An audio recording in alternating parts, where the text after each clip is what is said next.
You're listening to Errol Parker and Clancy Overall, editors of the Betoota Advocate, on Desert Rock FM. Well, welcome back to the Betoota Advocate radio show, recording live here from the Old City District in downtown Betoota. And today's a special day for myself and Errol, of course. It marks the return of the prodigal son, the pride of the Channel Country, the great Rick Morton. Thank you for joining us today. Thank you for having me, gentlemen. You've been trying to get Rick on for a while, haven't we, Errol? For a couple of years, yep. Now it's now we thought we were ready. Yep. You know? I feel like that was my fault, probably. I don't know. The thing is, Rick, you were one of the few writers from this part of the world who found a job in a paper down in the Big Smoke. Whereas, and that means a lot to our town because, you know, as you'd know, out here we are the most circulated newspaper in Betoota, Bedourie and surrounds. So to have one of our own go down there and and write for and succeed, and succeed, of course. Where you've got Clancy and Clyde. They went down to Brisbane, got chewed up and spat out, and had to come back and work for Clancy Senior here at the Betoota. That's how they get you. Yeah. Well, I was lucky. Like all media dynasties, I was able to just take the job over when he died. So, but like. Rick, you have worked for a range of different publications down there. I will specify, actually, Rick is from the Channel Country. He's written an amazing memoir about growing up out that way, and we'll get into that in a bit. But you've also worked as a journalist. And can you tell us some of the, modern media in the Big Smoke? Can you tell our listeners what a young kid has to do to establish themselves as a writer down south? You have to ingratiate yourself with everyone. I took up smoking because I found that quite useful, actually. Yeah, right. Yeah. Into all the It's very social smoking. It is. I miss it. Yeah, I shouldn't probably say it's a good thing. Oh, mate. But it was for you. It was for me. I mean, it helped my career enormously, and I recommend it to everyone. But you have to do all the shit kicking jobs, right, to start off with. So, I started my cadetship going to every ambulance siren, every police siren, every fatal car accident. Yep. I mean, horrendous shit. Yeah. Which I thought I enjoyed at the time. Because it was like a thrill and a rush, and you get in the car, you listen to the scanner, and you just go, go, go. And they applauded you for it. And I think I ended up, finding, because I grew up out west, my newspaper editors were a lot like my dad. Yep. So I'm like, I'm going to impress my dad. This Alpha males. Yeah. And, I had to kind of bend myself to these institutions. And I'm pretty good. I'm pretty good at fitting in wherever I need to be. You learn that, I think. Yeah. And that's what I did. I became like a chameleon. Yeah. And, wielded that as I saw necessary. Can you tell us a little bit about? I mean, you've written all kinds of stuff. You said you were on the beat. You were doing. You were also doing human interest and that kind of writing, and you've kind of delved now into a bit more investigative. Almost columnist at times. But how did you? What led to the decision for you to write your memoirs, 100 Years of Dirt, which was a bestseller? Well, thank you for saying that. I feel weird saying that myself, so now you've taken the pressure off. I mean, that book, 100 Years of Dirt, I knew I needed to write that from the age of 8. Yep. Yeah. Because it was such... I mean, anyone who's had any, kind of contact with far outback Queensland in particular, I mean, the stories out there will blow your mind. You know that. But, we moved after my parents divorced to, a little country town called Boona outside Brisbane. And it was like another life. It was like it happened to someone else. And so I always knew that I wanted to write that story. And it was just a matter of time and when I might be able to do it, because a lot of dark stuff happened. So I had to get that out of my system first. So I couldn't have written it any earlier than I did. Was there a feeling, that you were, I guess, a sleeper cell of this life? This life of poverty, this life of harsh kind of living. The outback kind of. Not the romantic outback that we hear Banjo Patterson talk about. Long way from Baz Luhrmann's. This is more Wake in Fright meets meets Strictly Ballroom. Wake in Fright meets Strictly Ballroom. I mean, that's where the gay part comes in, I guess. Yeah. That was fourth, fifth chapter. Yeah. So, but you were down. You were down Melbourne, Sydney, working as a journalist. Yeah, Canberra, Hobart. Yeah, you did the press gallery. Did you feel like a bit of an insider-outsider? Can you tell us how you were thinking leading into writing that book? Was there, I'm going to show these media pundits what I'm all about. It was exactly that. I mean, the book deal itself came about because Mark Latham called me an elitist, and I was so mad about it and this is not edifying at all, because I was so mad about it that I took to my weekend arts column in the Weekend Australian to write a rebuttal to prove to him that I was not elitist In the arts column. Yeah. And as I was doing it, I hated myself so much for writing it because I was so angry. Because I'm like, this fuckwit doesn't know where I've come from. Yeah. But I was also like, I almost didn't send it because I'm like, I can't. This is embarrassing. I'm writing this in the fucking art section. But I did, and then the publisher saw it. But, I was kind of a sleeper cell in the lead up to that because I was like the Manchurian Candidate. Like I was, the secret words were said when I was at university, and I realised that, people live different lives. Yeah. And I didn't know I was poor or, lower class or any of these things growing up because my mum protected us quite well.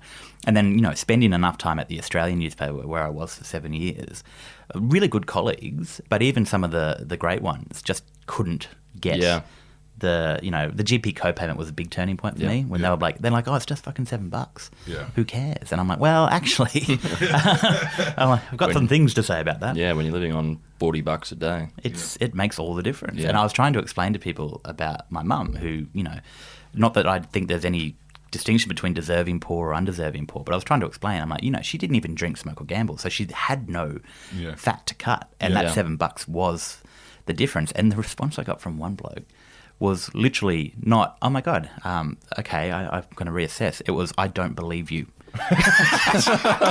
Literally, just people cannot be that poor. Yeah, he's like, how is that possible in this country, in this age? I don't believe you. It's like seeing the apple fall from the tree when you're kind of Newton and going, nah, there's nothing there. Yeah.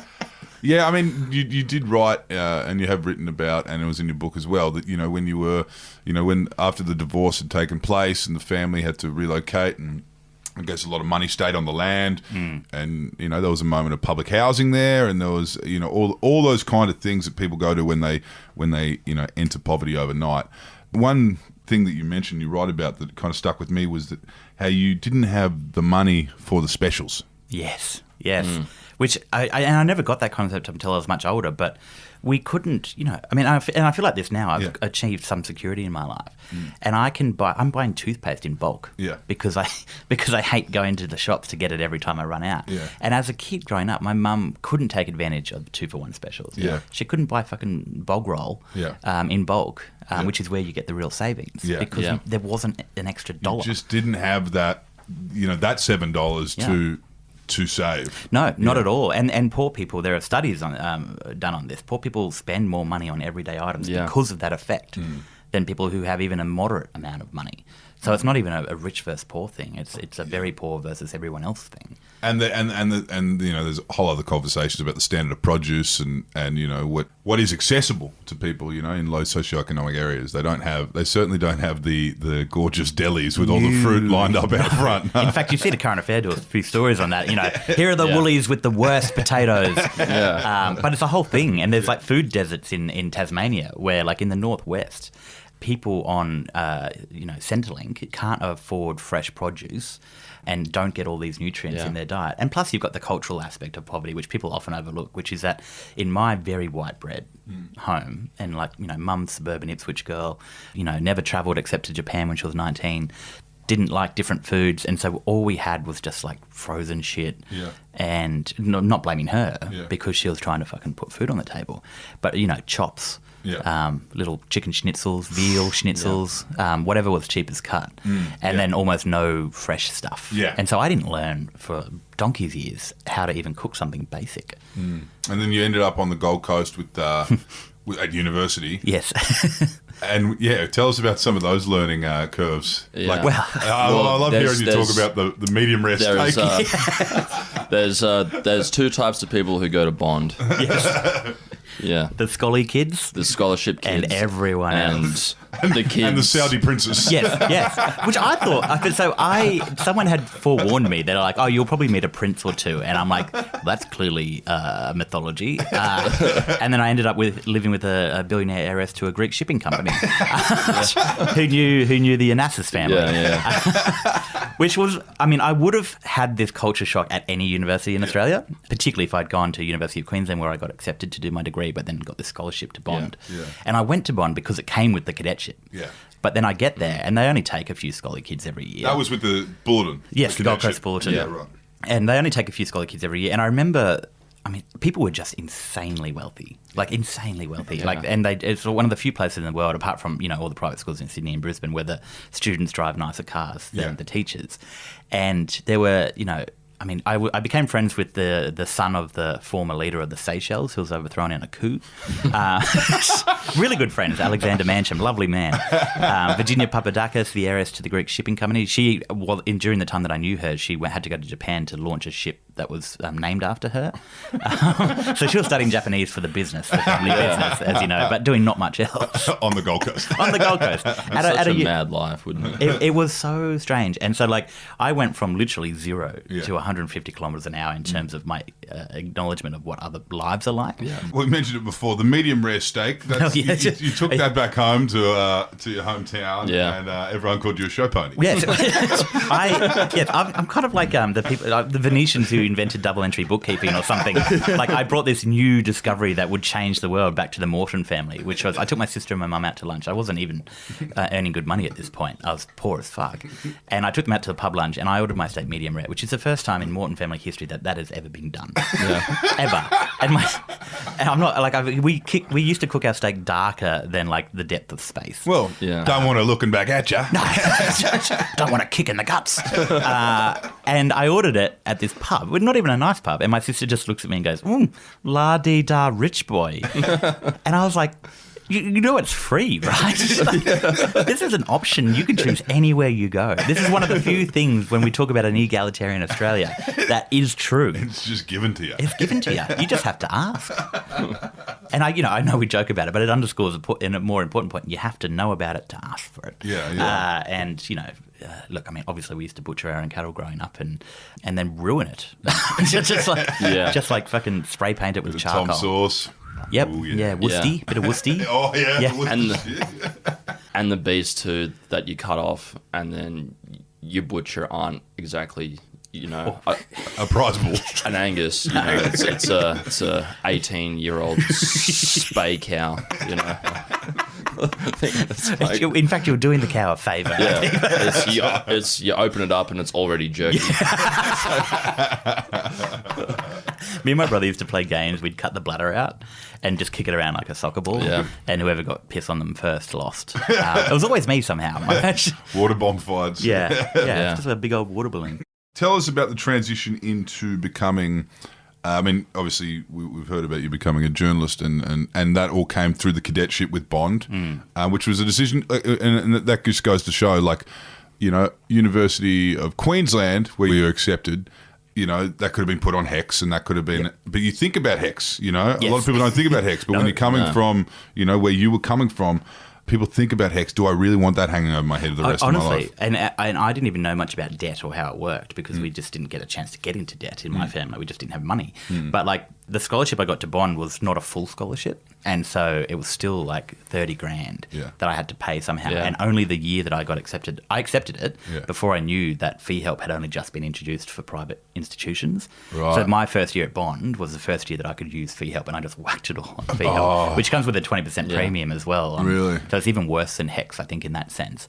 But yeah, and so this is the other thing. I was so financially impoverished in terms of my understanding of that. Yeah. But I didn't even think about it. Yeah. I say this kind of as a joke, but also kind of seriously.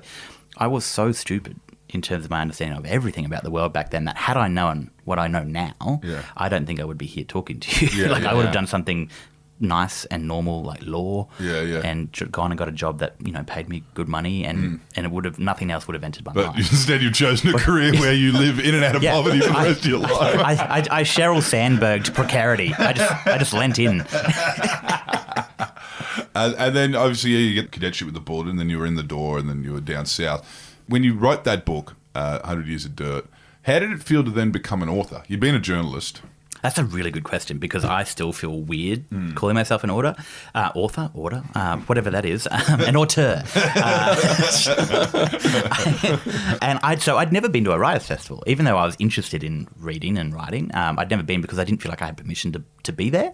And so the first time I ever went to one was as an author. You weren't wearing a shawl and had grey hair. With like my resin jewellery. And a dinosaur design.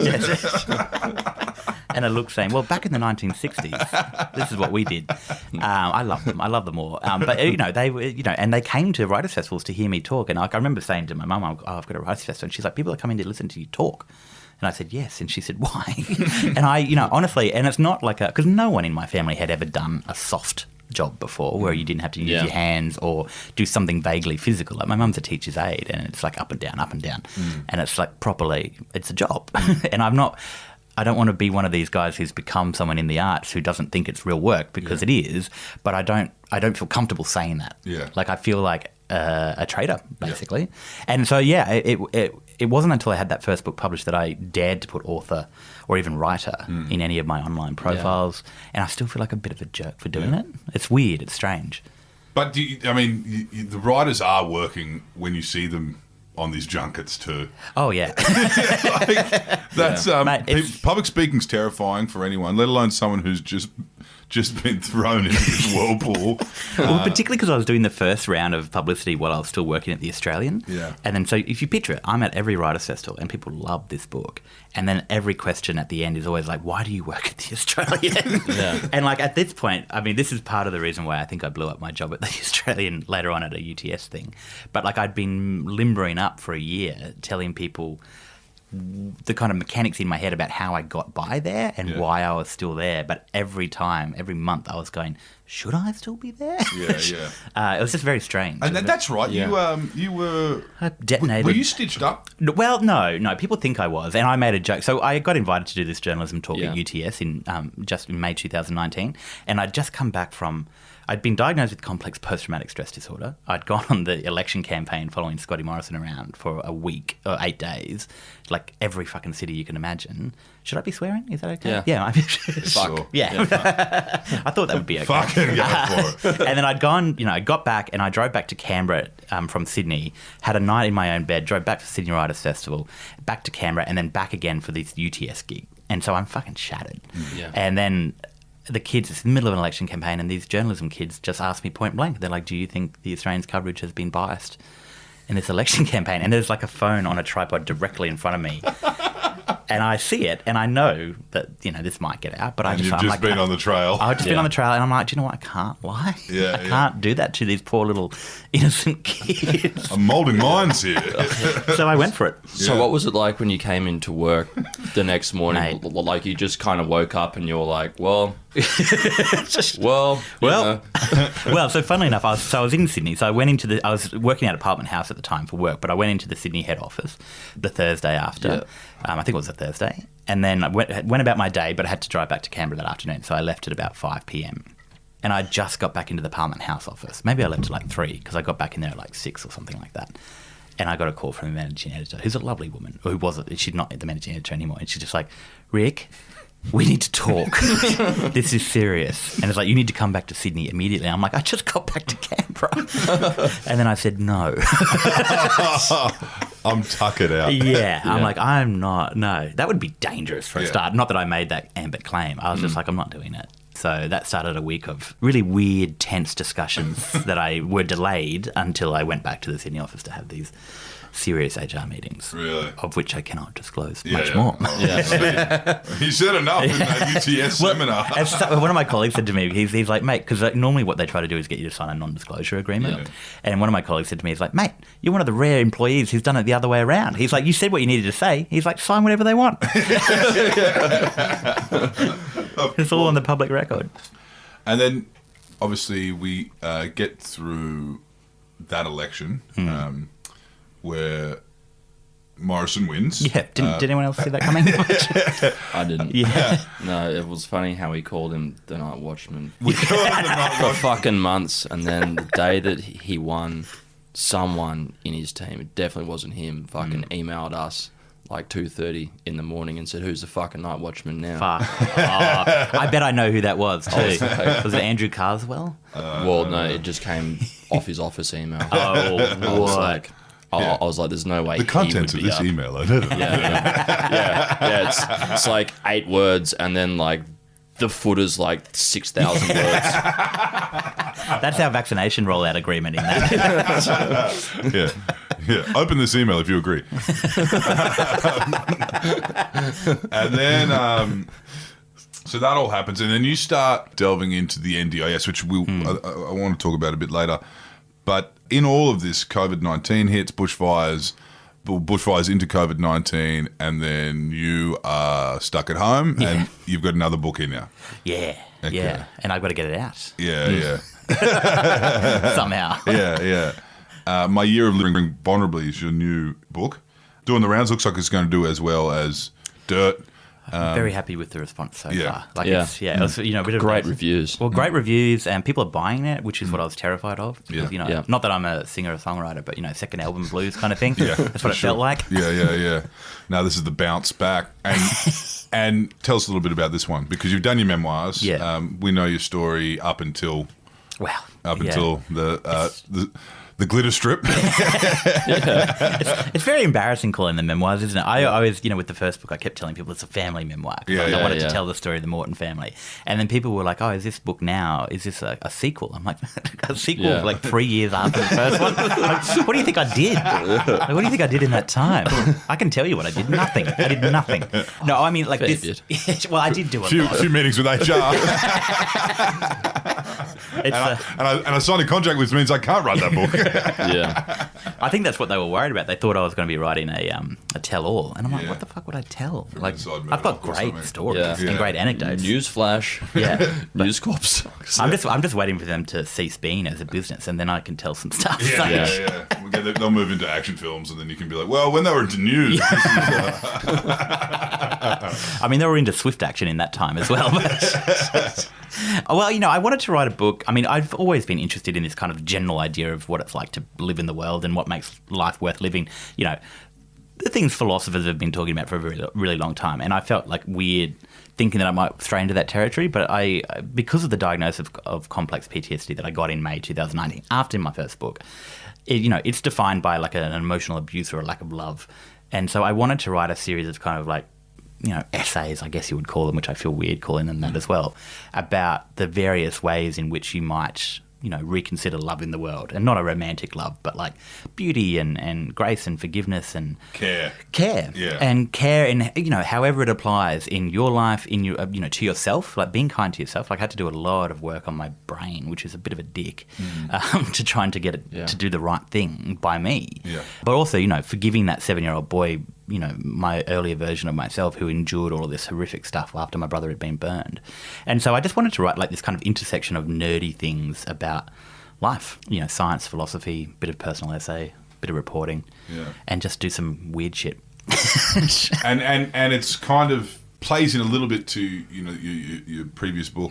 You also, I guess you've published another one in between those ones about money, which is like a large essay, I guess. It's an extended essay about, what money does psychologically to you, whether you're poor or rich. I actually think that's my best writing. Yeah. And I don't like my writing at all. So about money? Well, yes, on money. On money. Yeah.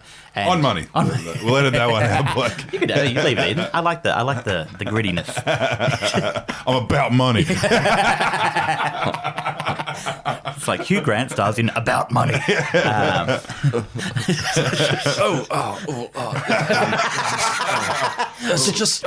you have a fiver? There's no black people in Notting Hill. Terribly awkward, isn't it? Notting Hill Carnival. How many people look like Hugh Grant at the Notting Hill Carnival? See, this is why you should leave it all in. This is the best stuff. Yeah. But, so they're all kind of thematically connected, these books. Like the first one is really about poverty and class, and love letter to my mum, who's someone called her a drought foal. Like she's just this short, tiny woman who was born in a time of scarcity, who just survive. Someone else called her a sawn-off shotgun, which I think is more appropriate as well. Steel Magnolia.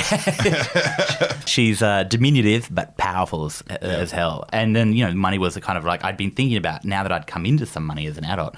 Nothing that erases the structural circumstances I'm in. Like if I could lose a job tomorrow and I'd be straight back to where I was. But it was enough that in the moment I felt I had time to kind of catch up on what I'd been doing with my money, which was not good, but because I never had it. So I'm just like, I just don't treat it as a real thing. Yeah. And then, this book, Vulnerably, is much more about the kind of the inner stuff. But it was the stuff I really wanted to write. Like, I love reading books like that. Yeah.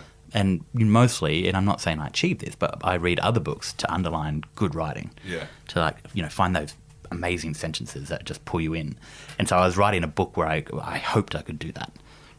You spent COVID in really kind of awful circumstances, I guess you could say, and you just, you were kind of coming down from all your success as an author. Yes. There's always a crash. Oh, yeah. And then you've got this diagnosis, and you're living with a mate, in the suburbs, and then he's a COVID nurse. Yeah. So I lock in. You really had a lockdown. Because his sister, my best mate, was pregnant at the time. Yeah. And so he's like, every time I get a COVID patient, I'm not seeing anyone for 14 days. He's like, I'm just taking it extra cautious. And I'm like, well, I guess I am too now. And I love him. Like, I adore him. And we had a really weird, intense 4-month. He was like a brother to me, right? Yeah. Growing up. He's a little bit younger than me, not by much.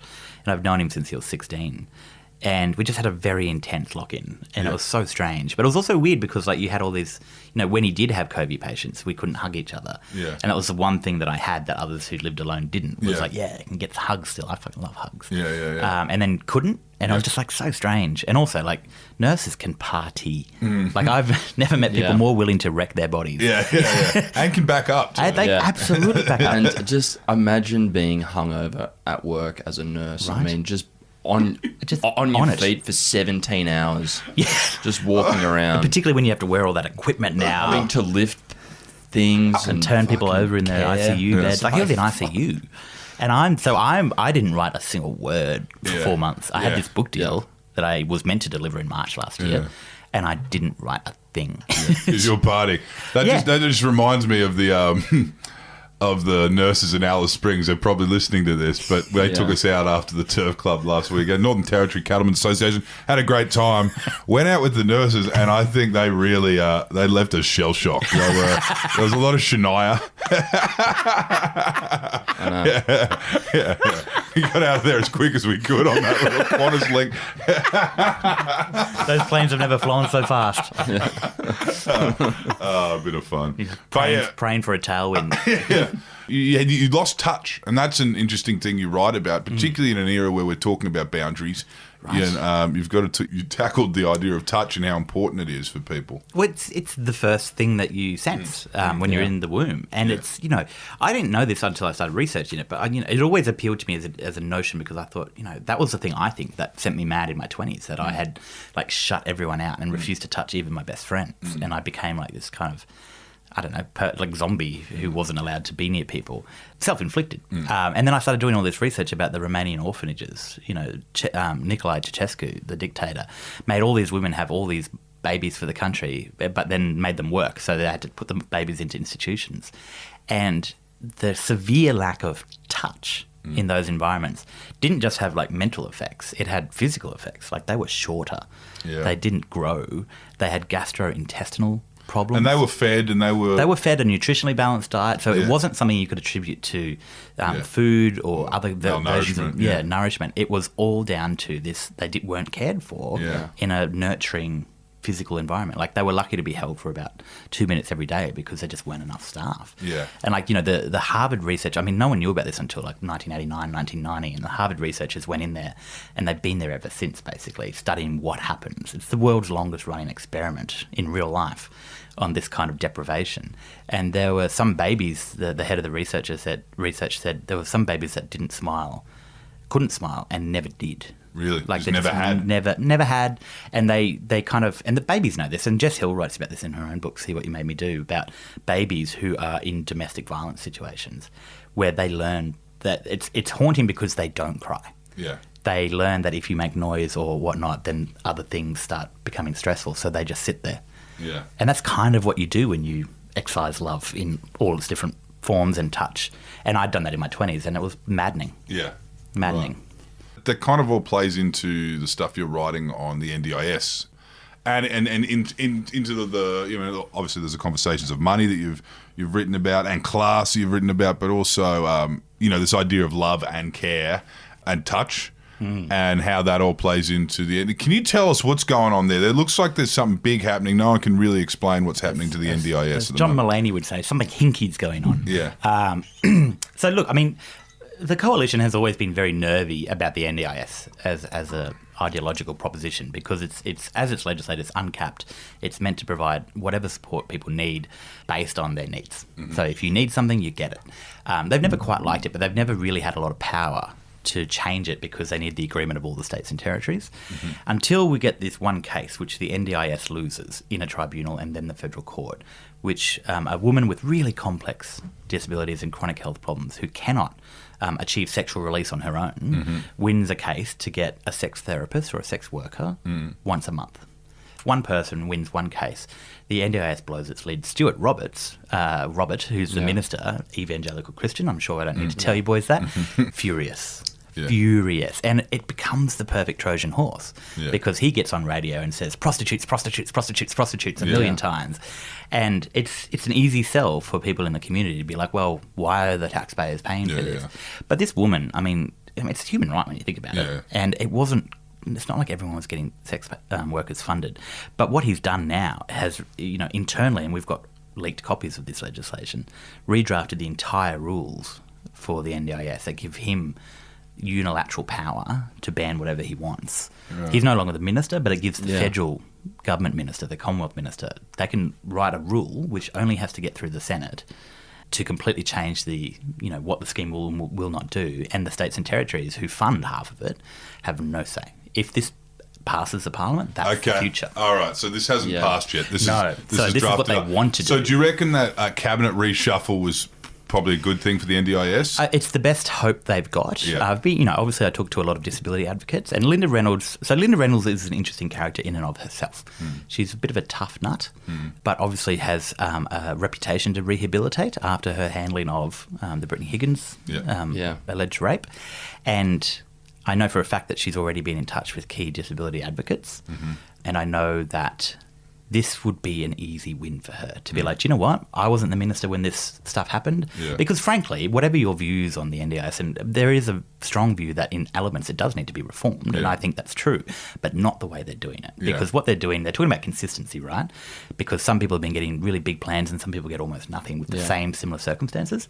But I got a leaked memo from them yesterday, and it literally says this will prevent people with, you know, an ability to advocate for themselves, more educated people, from achieving these goals, and it'll bring it down to what other people are getting. So they're not equalising for the people who are missing out. They're equalising to bring everyone else down to the people at the level who didn't get what they needed, which is not the solution. Nah, kind of goes against the whole idea of it. Well, it does. It literally, if all of this stuff were to get through, it wouldn't be the National Disability Insurance Scheme. It wouldn't be an insurance scheme. It would be a welfare scheme. Yeah. And that wasn't the point. So Linda Reynolds, you know, if I was her, and I'm sure she would love me for my gratuitous advice, but if I was her, I would say, I wasn't the minister, I didn't approve these changes, I want to, I'm going to reset it, and we'll push it off beyond the election and deal with it. That might happen with the new immigration minister too, with those kids in Billawheeler. Like, she could just bring them home and it's one decision. And honestly, like, I mean, my sister was a midwife in Billawheeler, and that community loves that family. Loves them. And they are the only people currently in offshore detention. In this country. It is insane. It costs so much. And like, it's cost so far $130 million, this whole thing. And what really gets me about this, like, is that, like, these people will stay in Australia. And so will all of the other asylum seekers they are doing this to in the community, who they cut their funding and they, you know, intermittently get Medicare access, but otherwise they don't. They're staying here. They are citizens, for want of a better term, and we have absolutely fucked them. They are traumatised beyond belief. And like, so even if you don't have a heart for all of these other things, socially, it makes perfect sense to make sure that we give them a welcome. Yeah, for sure. Because what's going to happen is one of these girls might end up, you know, not becoming the golden child, asylum seeker that you only ever hear about, and everyone will be like, "See, we told you so." Yes, you know what I mean? and then it just perpetuates the cycle. Yeah, it's not like it has anything to do with these kids spending most of their infancy behind on a sweltering tropical island. No. I mean, that, ironically, that's exactly what complex PTSD is. You get these kind of traumas, and it's the same as sexual assault. The output in terms of the body and how you react is the same, and so we are ensuring that this stuff bleeds into our welfare system, into our other service system. The state governments will pick up the tab, and it doesn't have to be like that. Yeah. And it doesn't have to be like that with our own citizens either. I mean, we've got proof that we can change some of these things. I mean, the Productivity Commission did a big report about mental health, and it was across government, and they said that a lot of the mental health problems are due to poverty. Yeah. But the government thinks that dealing with mental health is you just give another $10 million to an awareness campaign through the Department of Health, and then you're done. Talk about it heaps. Yeah. Let's talk about it. Look, amongst yourselves, though. Yeah. Don't come to us. It's like your dad going, "Don't come running to me when you break a leg." It's like, okay, Mom. Well, you're doing some great stuff here, Rick. As I said before, the pride of the Channel Country. Thank you for joining us on the Betoota Advocate Podcast, and everyone, get out there and get this new book, and get the other books if you haven't read them. Look. And make sure you buy it from your independent bookseller. Independent booksellers are... Don't buy it from Amazon. No, please don't buy it from Amazon. I mean, they're the best. Thank you for not mentioning the incident at the Betoota races when I was 5. So. It's all right. Well, he's still a wanted man. He's a marked man. What was it, little Barney with some other kids? Yeah, I was getting bullied a bit, and I threw a beer bottle at him, and then glassed him unintentionally, and then went and hid in a field of paddy melons. So... Just knowing you were in so much trouble and all the parents were pissed. Yeah. I mean, I went and hid in the field. No one came looking for me. I mean, just imagine if that was your kid and you were shit-faced at the races in the middle of the Simpson Desert. It's like, how do I solve this problem? Yeah. You're like, I don't want to. Like, I just don't come running at me with your problems. It's like, I'm going to take this fucking kid to Quilpie. What the fuck am I going to do? I can tell you how they would have responded. There was this one great... sorry, you need to go. No. I think it was after... it might have been a rodeo at the Errol pub, and my dad was trying to get the pram into the back of the car, and he's like, "Deborah, it won't fold." And then she looks at the pram, and I'm in it, and she's like, "That's because your fucking son's in there, Rodney." So I don't think that kid was getting medical attention. Oh, that's good to hear. Rick Morton, thank you for joining us. Thank you, boys. That was great.